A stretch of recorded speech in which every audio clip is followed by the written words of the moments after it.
high. You see Venezuela, for example, Zimbabwe earlier. In these jurisdictions, we see people often substitute into different types of currencies, sometimes local currencies, sometimes foreign currencies like the US dollar. Sometimes the governments come down pretty hard on these types of practices. They ban the opening of US dollar denominated accounts, for example, or sometimes the punishments are much, much worse even for getting caught with foreign currency. So I think the big difference here is not necessarily the principle. I mean, it's really the kind of the magnitude, the scale. I mean, this is a serious, potentially a serious threat, only to the extent that we're not talking about currency substitutes in the form of paper. I mean, we're talking about a currency substitute in the form of a digital bearer asset that's available to anybody with a phone and access to the internet. And this is a much more serious threat, I think, posed by this foreign currency where the central bank has adopted, arguably a more responsible monetary policy than the local sovereign. So yeah, I think that this type of technology, this way, not necessarily Bitcoin, but also local variants, could potentially impose severe limits on the ability of some countries to extract seigniorage revenue from the inflation tax. Please welcome Michael Casey, MIT Media Lab, David Andofato, Federal Reserve Bank of St. Louis, Simon Johnson, MIT Sloan School of Management, and John Schindler, I think you just go Financial there. Stability Board. Yeah, follow your lead and you're in.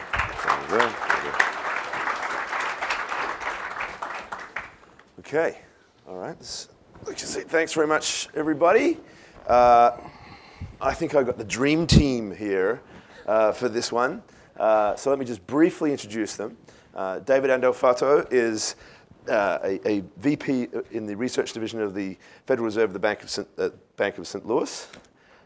Simon Johnson is at MIT, a professor of the Sloan School of Management and a former chief economist at the IMF.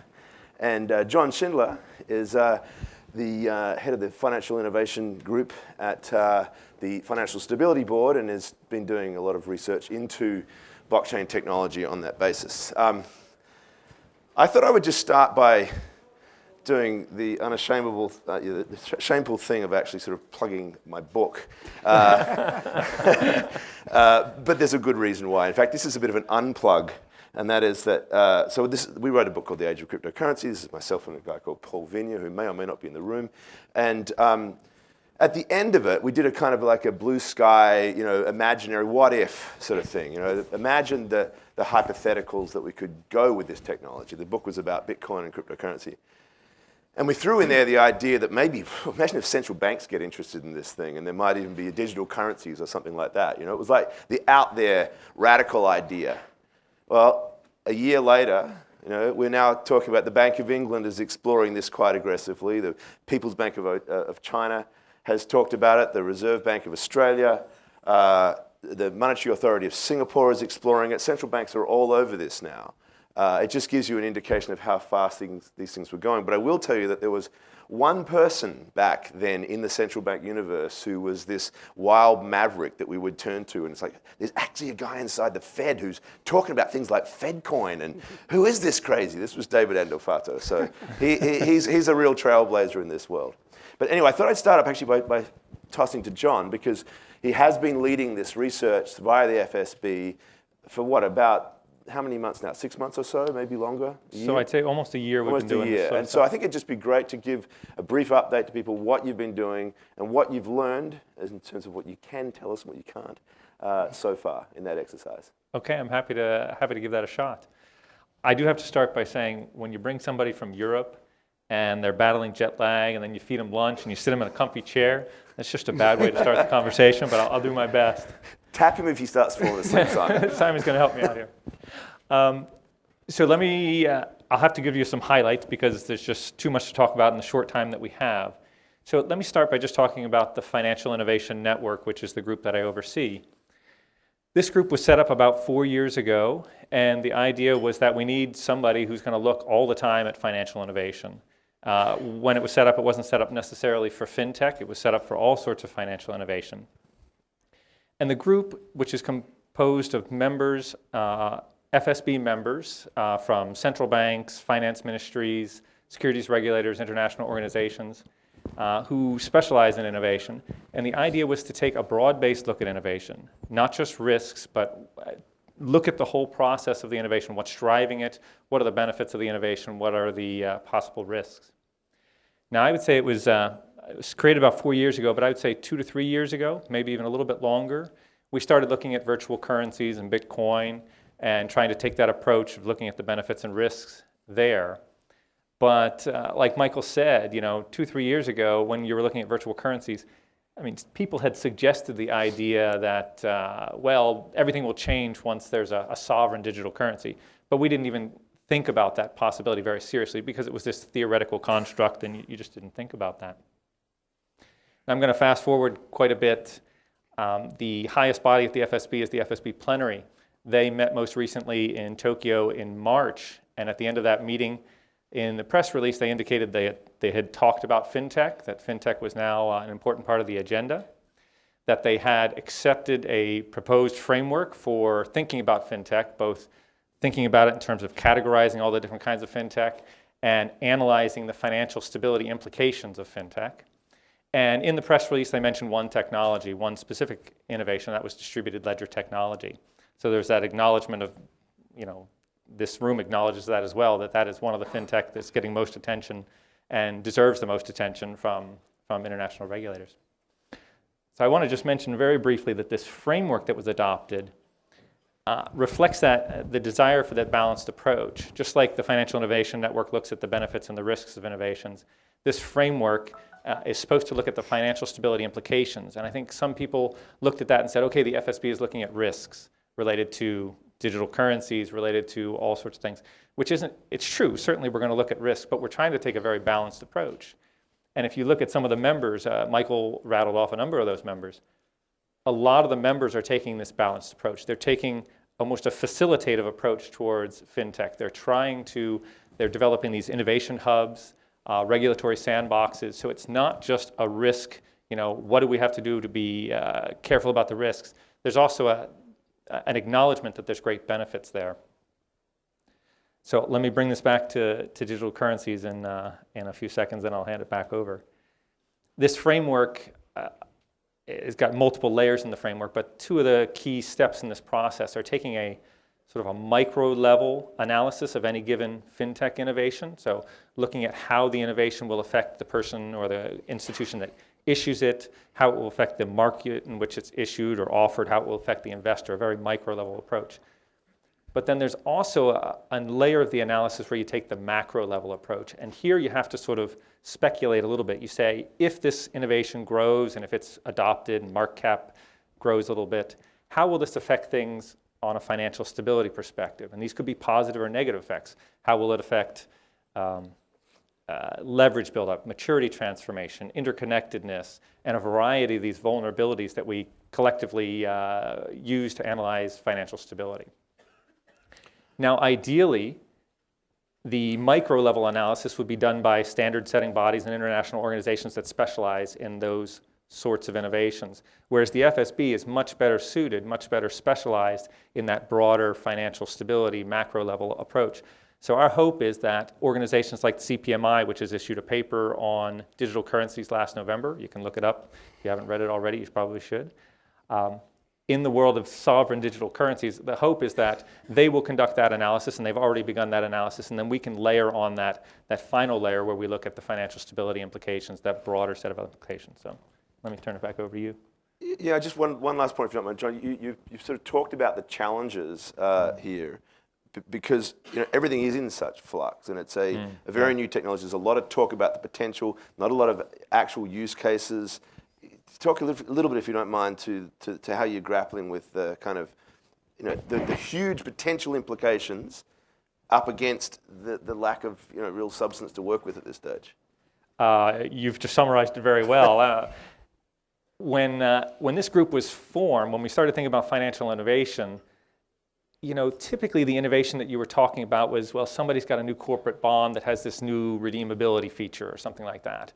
Very peripheral innovation, or there's a new type of securitization and the structure is slightly different than this innovation this securitization took place last week. But I'm going to exaggerate a little bit, but when you're talking about blockchain and distributed ledger technology, you're talking about taking some of the basic building blocks of the way our financial markets work and changing them around or rearranging them. So you're talking about going from very peripheral innovation to very fundamental innovation. So it's just very difficult to talk about all the implications when you start building from the core out to innovations at the periphery. I think the second thing is just the pace of change here. I heard somebody yesterday say something about how the technology was evolving, but I wouldn't use that word just because I think evolution has this implication of the slow, gradual change. It seems like I'll call somebody and I say, yeah, I was thinking about the technology and I heard that this was possible. And I goes, oh, no, we solved that 6 weeks ago, no problem there, and things are just changing so quickly. To come to grips with any given use case or anything like that, it's just very challenging. And then you also mentioned this last one, which is just, normally we're dealing with innovation that exists. You can put it on the table. You can say, here's the bond, it was issued, here's the amount outstanding. But in this case, we're talking about proofs of concept, which are 2 to 5 years away from being implemented. The actual concrete, use cases that are already in production are so limited. So any analysis we do has to start with, well, okay, suppose that this innovation takes hold, and suppose people use it to settle transactions with leveraged loans or something like that. Then, there's just so many layers of ifs built there. It's really challenging to conduct a really concrete analysis. Yeah, now I actually like the evolution metaphor for a different reason, and I just use this as my segue to my question, because I think evolution speaks to how some change in your environment forces a change somewhere else, right? So the adaptation is the metaphor, and I think this is a way to think right now about how central banks are going to be thinking about this, and you guys have got some thoughts on this, I know, because whether or not they're going to introduce their own digital currencies, they're having to respond to the fact that a new player is in town, Bitcoin, and there may be, in fact, other forms of competitors. If banks start issuing their own tokens on the blockchain, you've effectively got a new form of private sovereign money, if that's such a construct, right? That is a competitive environment for central banks. What are some of the implications of this, David, and how might central banks respond?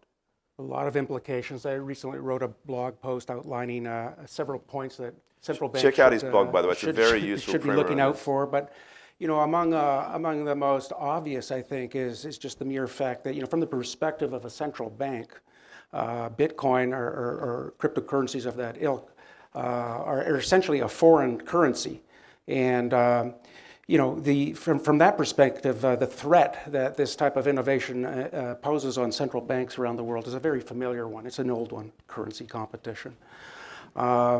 This may not be such a big deal, jurisdictions like the United States or the ECB, Japan, but in many developing economies, the inflation tax is actually an important source of revenue device. It's an important revenue device for governments. And sometimes things get a little out of hand. Inflation gets a little high. You see Venezuela, for example, Zimbabwe earlier. In these jurisdictions, we see people often substitute into different types of currencies, sometimes local currencies, sometimes foreign currencies like the US dollar. Sometimes the governments come down pretty hard on these types of practices. They ban the opening of US dollar denominated accounts, for example, or sometimes the punishments are much worse even for getting caught with foreign currency. So I think the big difference here is not necessarily the principle. It's really the kind of the magnitude, the scale. This is potentially a serious threat, only to the extent that we're not talking about currency substitutes in the form of paper. We're talking about a currency substitute in the form of a digital bearer asset that's available to anybody with a phone and access to the internet. This is a much more serious threat, I think, posed by this foreign currency where the central bank has adopted, arguably a more responsible monetary policy than the local sovereign. So yeah, I think that this type of technology, this wave, not necessarily Bitcoin, but also local variants, could potentially impose severe limits on the ability of some countries to extract seigniorage revenue from the inflation tax. What about the relationship with banks, Simon? Because I think typically people think of central banks and banks as being somewhat part of the same construct. There's this relationship hierarchical, it's a dependence, and they form this financial system collectively. but there's a kind of a competition component starting to emerge to some extent, right? Absolutely, Michael, and David just put his finger on that. And of course, you have to remember that the system that we know and love, don't get me wrong, is a modern construct. 100 years ago, the Federal Reserve was created. Prior to that, we operated a private system without a central bank. And we merged these two things together, and we often think of the commercial banks as standing on top of the base, the monetary base, and the regulatory base created by the Fed. But it doesn't have to be that way. It's not that way in other countries. The banks can run their own private version of currency, I think, with increasing ease. So the rivals are not just Bitcoin or private cryptocurrency, commodity-type cryptocurrency versus central bank fiat. You've also got to think about what we had before 1914, which was some very powerful private issues of currencies and ways to make payments. I think those are increasingly going to be part of the landscape going forward. So we've mentioned a couple of times already this, central bank sovereign digital currency. How real is it? First of all, John, since you're there, your constituents, your members are the ones who are talking. Is this just a crazy idea at this stage? Is there some there? Where are we likely to see it emerge first? Yeah.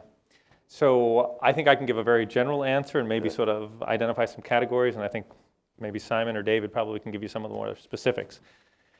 If I were to talk about FSB members generally, I think I would put them into three buckets. I think that first bucket would be the group that is thinking about digital currency, sovereign digital currency issuance in both an analytical sense, so sort of a theoretical research sense, and a very practical sense. I think the second group would be the group that is thinking about it analytically, not in the practical sense, and the third group is probably not thinking about it at all. So that first group, what I mean by analytical and practical, they're doing the research in terms of what does it mean to issue a sovereign currency on a blockchain or using distributed ledger technology, thinking about the theoretical exercise. But that practical step is what separates them from the others in the sense of saying, if we were to issue a currency, what are the steps we'd have to take? Well, we'd have to do X, Y, and Z, and they're working on those practical steps.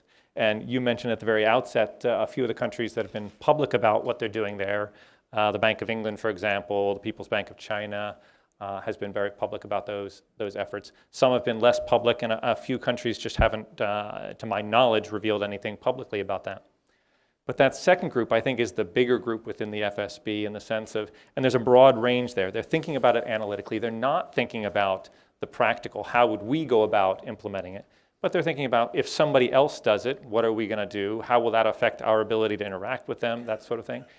And you get a range, like I said. I think it could be a dedicated task force thinking about this and doing research. And you can find these online. You can Google all the different websites, and you can tell which ones are in that category. All the way down to maybe it's just one researcher in their research department who's written a blog about it. Not trying to out David or anything like that. And I'm not saying the U.S. is in that category, but I think there's a broad group there. And I think, given the group that we have here, I think it would be surprising to find out that that last category, doing neither of those, is actually a pretty big group right now. But when you think back to 1 year ago, or think back to Michael was saying when he wrote his book, nobody was thinking about sovereign digital currencies. This has all happened very quickly. So I think some of those in that last category are going to jump into that middle category at some point very soon. But I think there's still a lot of people still trying to catch up. I mean, those of us in this race are trying to keep, from running out of steam, and then some of those still have to catch up to us. David, what does it look like, though, if we do get these guys, whether it's the Bank of England that moves first or the RBA? I mean, what is the design features of a sovereign digital currency? I think it could vary, right? And it kind of depends on how one defines a digital currency, I suppose. There's many different possible designs. Kind of the most basic one, the type that I think people are talking about is literally just essentially what we have now. I mean, most of our money is digitized already, and much of the discussion is about whether or not we should expand the central bank's balance sheet to permit other people, like all of us, to open up bank accounts directly online with the Fed. I mean, why not? We already have a piece of the central bank's balance sheet in the sense that we hold physical dollars. Why not permit us to hold it in digital form as well? There might be a lot of advantages to that. But this is kind of an old type of proposal in the context of a new technology. This is not blockchain per se. This is opening up the centralized public ledger to everybody, make direct payments on a centralized ledger. I personally think that's a great idea. But I also think that one could propose something more dramatic, something that I blogged about that I called FedCoin, where you're actually, the central bank introduces, say, a separate component to the money supply on a blockchain, kind of modeled after Bitcoin or whatever, where the central bank could modify the protocols governing whatever in there, could actually have it run exactly like blockchain, having the validators even being Bitcoin validators. The great advantage to this is the central bank is in the unique position to fix the exchange rate between the Fed coin and the conventional currency. And one advantage at the consumer level is that it would open up the balance sheet to the unbanked. I mean, it would be literally a permissionless kind of digital bearer instrument, which kind of a lot of what people call digital money is not. I mean, you'd have to open up a bank account, you'd have to get identification, and that would presumably exclude a lot of people from that service. So FedCoin is kind of a more dramatic kind of example of what this could look like. Whether it's a good idea or not, we could debate that. So varying degrees of radical change, but it seems to me that the simple idea of opening up, as you say, the balance sheet to a wider group has profound implications for the banking system, Simon. I mean, if I'm now going to treat the Fed as my custodian, or and also my mechanism of payments, why do I need a bank account, and what does this mean for the banking system? Well, I think that's the big question. I think David laid out very, very nicely and succinctly a pretty broad menu of choices, and I'm convinced we're going to land up somewhere on that menu. I don't know how far we'll go down the FedCoin direction, although I absolutely agree it's intriguing and in some ways enticing. I don't think the problems are technical. I think those have been overcome or can be overcome. I think the issue that most central bankers who think about this focus on is, or the question they have is, what does this do to my banking system? But more specifically, what does it do to credit? Right? So if I change the payment basis of the economy and I make it more inclusive and I make it so everyone can have, just like everyone carry around this rather strange piece of paper, which is a claim on the central bank, why not let everyone have a digital version of that? It seems pretty straightforward and rather compelling today. But what does that do to intermediation? What does that do to credit? And I think for this audience at least, we need to broaden the discussion, talk about smart contracts, talk about different ways we're going to be financing productive activities, different ways we're going to be saving. I think when you start to understand the way the entire financial system could change, it's a more positive message. If you're just saying we're taking this business away from the banks and too bad for their credit intermediation, that actually is going to concern a lot of central bankers. But it seems to me, though, that, again, it's obviously far more art than science, but that somewhere along the line, what we're trying to do is get banks out of the short end, the gatekeeping function of just being, the payments operator, and out at the long end where they're generating capital and issuing credit to those that might not currently have it, so that we sort of solve the financial inclusion on the credit side, but actually just have transactional accounts in the central bank. Is that a fair way to describe what the ultimate objective would be? I would say solving the inclusion problem on the payment side is relatively straightforward, and that's exactly what we're talking about. What then becomes of credit? Is there a maturity mismatch? Does there have to be? You're no longer going to want, or you wouldn't need, in the world David's laying out, liquidity services provided by a private bank, right? And that's a big basis for the maturity transformation that we have today around the world. So if we take that away, do they have more of a matched book? Do we care? Do we require it? Do we incentivize it? I think those are really big questions, Michael, and I think we're just beginning to explore what it looks like. But also, I would emphasize, what kind of contracts do we have? Right now, we either have debt or we have equity, and as you know, we prefer, for various reasons, a lot of debt. But it's not clear to me going forward with smart contracts written over some form of blockchain that you will or should prefer as much debt reliance as you have today. I think you have a lot more contingent contracts. Now, central banks aren't only concerned with monetary policy and managing currencies. They have a broad interest in financial stability. They look at the financial system broadly. John, can you just give us some insights into what the FSB has been thinking about blockchain technology and what it means for stability, for example, in terms of the functioning of our capital markets and the like? Sure. So I would say, first off, that the Financial Stability Board is trying to take a very balanced approach. So I think people think we only think about the risk, but there's also the benefit side. And I'll just, to show that we're thinking about these things, let me just mention a few things. I mean, on the positive side, if you go to distributed ledger technology, whether it's for digital currencies or for settling anything else, there's lots of benefits to the official sector in terms of the transparency, for example. If I have everything on a blockchain, then I can build a real-time systemic risk monitor. I can look at counterparty exposures in real time. I can look at the buildup of leverage, maturity transformation. Maybe even if I can't do it in real time, I can do it much more quickly than we do right now. That's a huge benefit. Things like the positions that AIG built up during the run-up to the crisis, or the London whale, just a different type of position. I think you would notice those much more quickly. So benefits would be there. Something more mundane like regulatory reporting, which currently we would get data with a significant lag to the end of the quarter. A lot of the technologists, probably including some of you in the room, tell me that in the applications you're building, you're developing push-of-the-button regulatory reporting. So the regulator wants a report, you push the button. That's a huge change. Being on the ledger, and being a node on the ledger and being able to see things in real time, those are all huge benefits.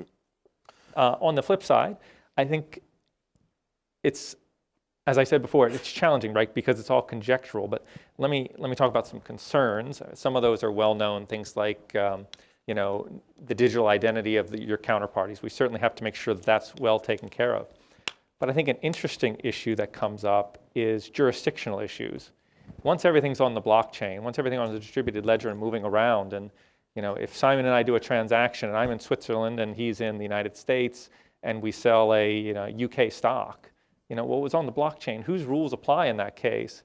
I'm sure we can figure out how to do that, but we don't have that in place yet. So jurisdictional issues are going to come into play, and we have to sort of figure those things out. The other thing is just finance is a highly regulated area, and you've got new entrants popping up all over the place that are sort of flirting around the edges of regulation, and if they grow large and start to affect financial intermediation in a significant way, when are they going to come into the financial regulatory perimeter? And do we have, in all locations, a way to get them into the perimeter? If they're systemically important, yes, we do. But if they're smaller, it might be a little bit different. Maybe you need a new regulatory agency. So lots of benefits, lots of challenges or issues to think about as well. David, you've got some thoughts on this. Let's go to imagine a world where we have real-time settlement, for example, over something that's built that a lot of the startups in this room are trying to build right now for the securities market. Or what are the actual implications of that? I mean, we're talking about unlocking an enormous amount of collateral that's sort of sitting on the sidelines, right? No, that's right. That's a point that I brought up in my blog as well. I think central bankers and the Treasury would be interested in this. As we know, there's the frictions in clearing and settlement despite the progress that's been made over the decades, there still can take days and if not longer, sometimes months to clear and settle trades. And as we know, there's a huge amount of collateral tied up, basically to guard against counterparty risk in the interim. And this has contributed to this huge global demand for collateral assets, safe assets, like U.S. Treasuries in particular. And so, the prospect of some major innovation, kind of speeding up this process, making it more efficient, although no doubt desirable, might have some other effects, like releasing, I don't know, name a number, hundreds of billions of dollars of U.S. Treasuries on the market that would have to be absorbed. You'd likely see a significant component of the liquidity premium on these Treasuries vanish, and that's just another way of saying you're going to see the interest rates rise. And this is something that would obviously affect the Treasury directly, and also central banks. The Fed would be concerned to see the impact that this might have on the structure of interest rates in the economy, for sure. But the over-the-counter bond market is another place where there's been significant problems, particularly in this post-crisis environment, a lack of liquidity. Do you see perhaps the blockchain playing a role there and sort of creating more liquidity? I'm not enough of an expert to make a statement one way or the other. from what people tell me, from what I read, the answer to that question is yes. The actual mechanics of how they do that, I don't know exactly because the bond market, I mean, it's a very heterogeneous place. I mean, there's literally thousands and thousands of different types of bonds that trade out there in very, very thinly traded over-the-counter markets.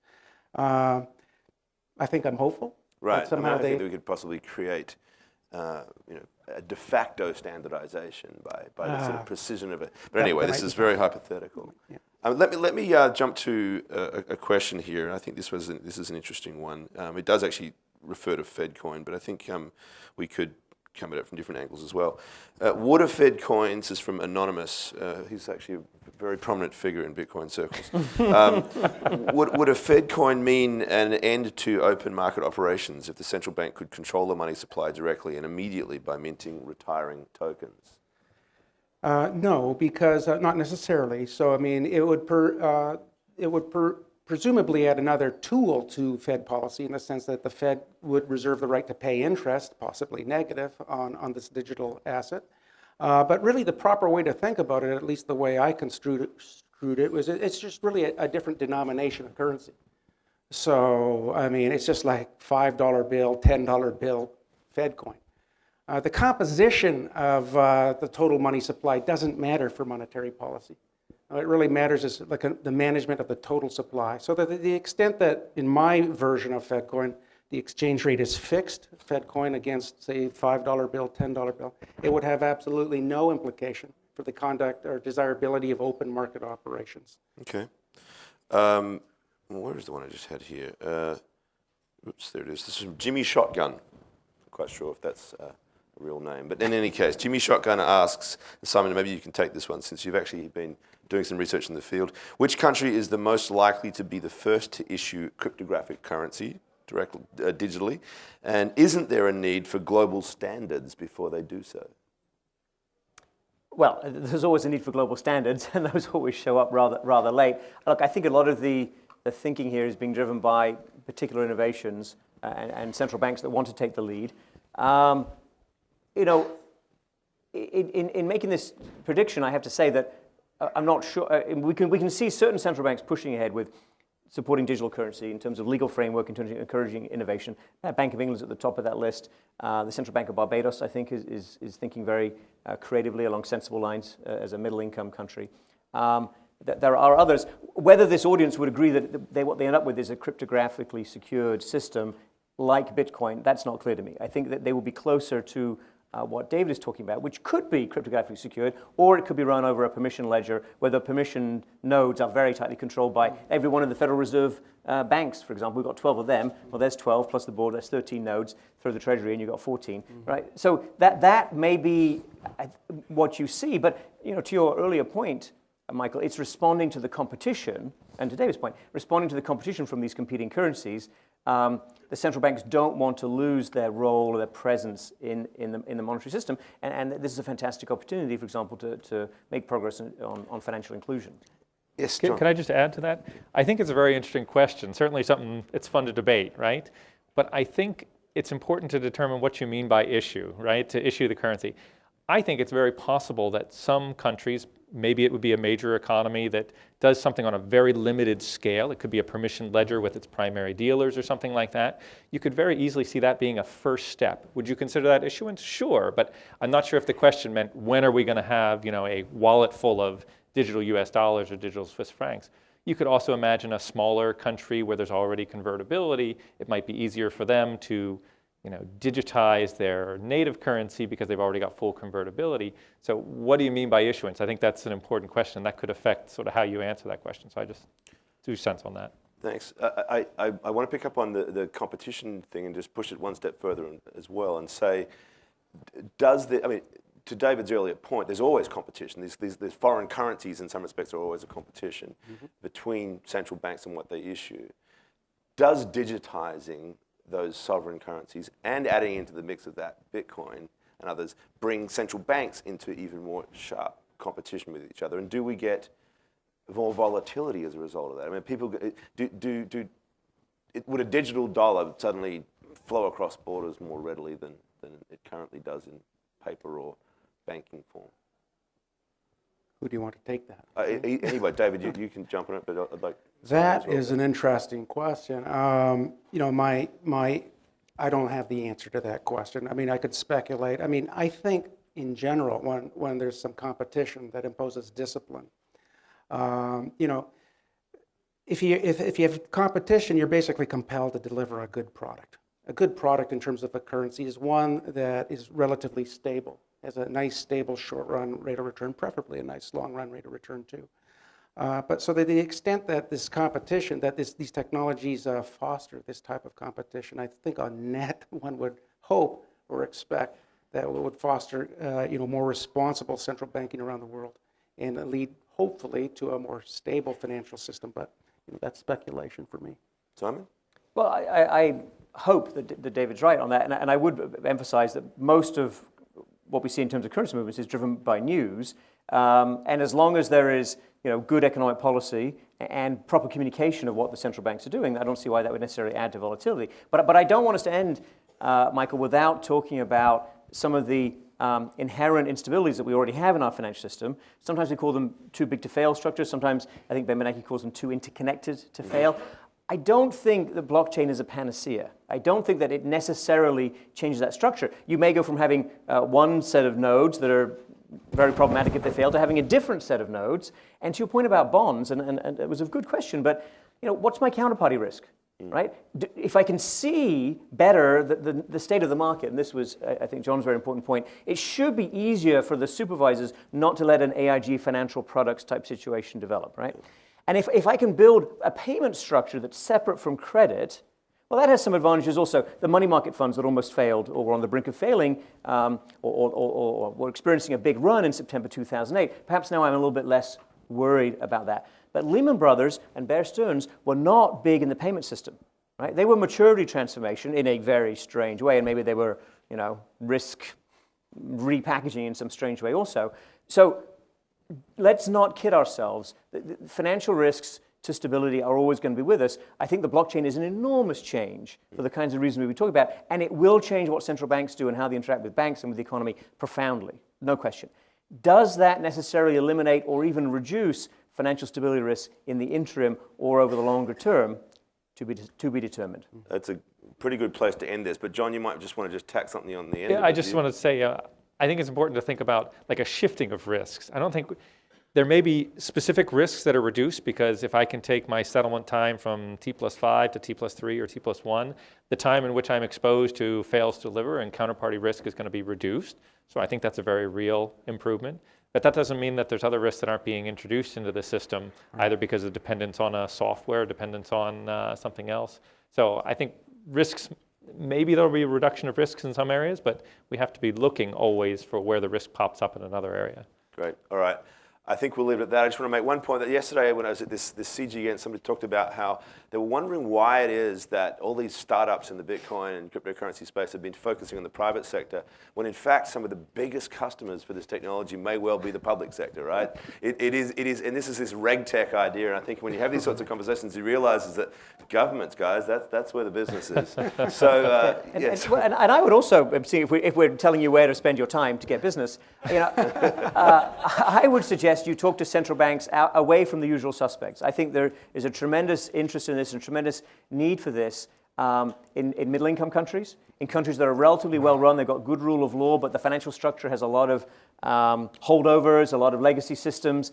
In many cases, when you dig into the details, what you can do with the blockchain, you could in principle do with existing technology, but you don't, and you're not going to. So you're offering a better way to run digital financial services in the Caribbean, for example. Now that's a big market, that's a great place to work on proof of concept, and from there you can sell to many other parts of the world. And you're offering an innovative space for people and a way to attract talent that is also going to be a very appealing sell to governments. So I think governments and central banks are just beginning to wake up to the idea that they are competing with each other to be viable places for the development of technology, for the deployment of technology. And if they're in this early, I mean, digitization of checks is a good example, right? Which was done in Australia very, very early, as you know, Michael. And from Australia, we get a lot of expertise about how to do that worldwide. So if you adopt this technology early, you can sell it to other people. It's got to be done properly. It's got to be done responsibly. You've got to have the FSB on board. You've got to keep your eye on the Fed. Absolutely. But there's plenty of room for other people to be innovative in this space also. There you go. You've got a business plan as well.